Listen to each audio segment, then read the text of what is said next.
The world watches the Middle East with mounting apprehension, bracing for a crisis that could reshape the globe and alter the course of history. Off Iran's coast, the USS Abraham Lincoln leads a formidable U.S. naval group, a clear warning to Tehran and a signal to the world that tensions are reaching a boiling point. President Trump confirms the deployment, stating, "We have a big fleet heading out there." His words echo across newsrooms and capitals, fueling speculation and concern. This is no drill. It's a high-stakes standoff, with every move scrutinized by anxious leaders and citizens worldwide. As uncertainty grows with each passing hour, the US and UK are evacuating non-essential personnel from bases in Qatar, a sign that preparations are real, not just posturing. The sense of urgency is unmistakable. Iran's supreme leader warns, if they start a war, this time it will be a regional war, raising the stakes for everyone involved. He threatens US bases across the region, making it clear that any conflict could quickly spiral beyond borders. The world holds its breath, caught between fragile peace and looming catastrophe, as ordinary people hope for calm, but fear the worst. Signals are mixed, threats one day, reassurances the next, as headlines shift and uncertainty deepens. Hints of diplomacy flicker, but so do warnings, leaving allies and adversaries alike on edge, unsure of what tomorrow will bring. To understand what's at stake, we must look at how we reach this dangerous crossroads, and what the future might hold for a region and a world on the brink.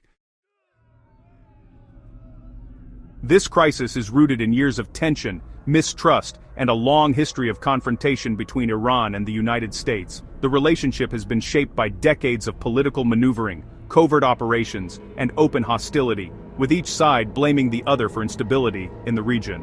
In recent years, internal upheaval inside Iran has only deepened the crisis, as economic hardship and political repression have fueled widespread anger and frustration among ordinary Iranians. In late 2025, mass protests erupted over a collapsing economy and renewed nuclear sanctions, met with brutal crackdowns by security forces. The unrest paralyzed major cities, with businesses shuttered and daily life grinding to a halt. The regime blames the US and Israel, calling protesters foreign-backed terrorists, a narrative used to justify harsh repression and silence dissent. State media amplifies this message, fueling suspicion and fear. The unrest has made Iran's leaders hypersensitive to outside threats, raising the risk of overreaction and making the government more likely to see conspiracies everywhere. In June 2025, US and Israeli airstrikes hit Iran's nuclear sites, shattering what little trust remained and fueling deep paranoia within the regime. The strikes marked a dangerous escalation, with global consequences. The Trump administration's unpredictable mix of diplomacy and force, seen in Venezuela and Iran, keeps the world guessing, as allies and adversaries alike struggle to anticipate the next move. This legacy of sudden strikes and shifting signals now hangs over the Gulf, making every move fraught with danger and uncertainty. The world watches, holding its breath, as tensions threaten to spiral out of control. Washington and Tehran send mixed messages, threats one day, cautious optimism the next. The world watches as both capitals seem to speak in riddles, their intentions shrouded in uncertainty. One moment, there's talk of deals and compromise. The next, the air is thick with suspicion and warnings.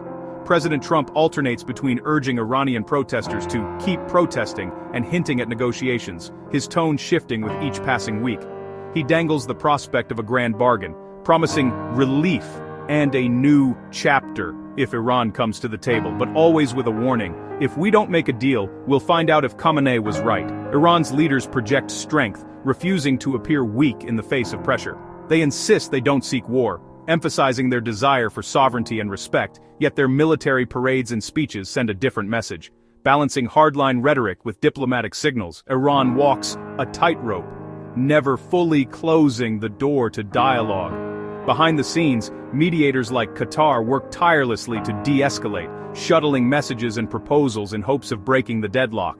Yet, even as these efforts continue, direct talks often stall, leaving diplomats frustrated and doors closed. Meanwhile, the EU's move to label Iran's Revolutionary Guards as terrorists adds fuel to the fire, complicating any hope for swift resolution. Iran's threat to reciprocate only deepens the divide, making compromise seem ever more distant. The result, a tense standoff, where every gesture, every word, could be a step toward peace or a spark for war. The world holds its breath, watching for signs. Will diplomacy prevail, or will confrontation erupt? In this delicate moment, the future remains uncertain, and the world waits, anxious to see which path will be chosen.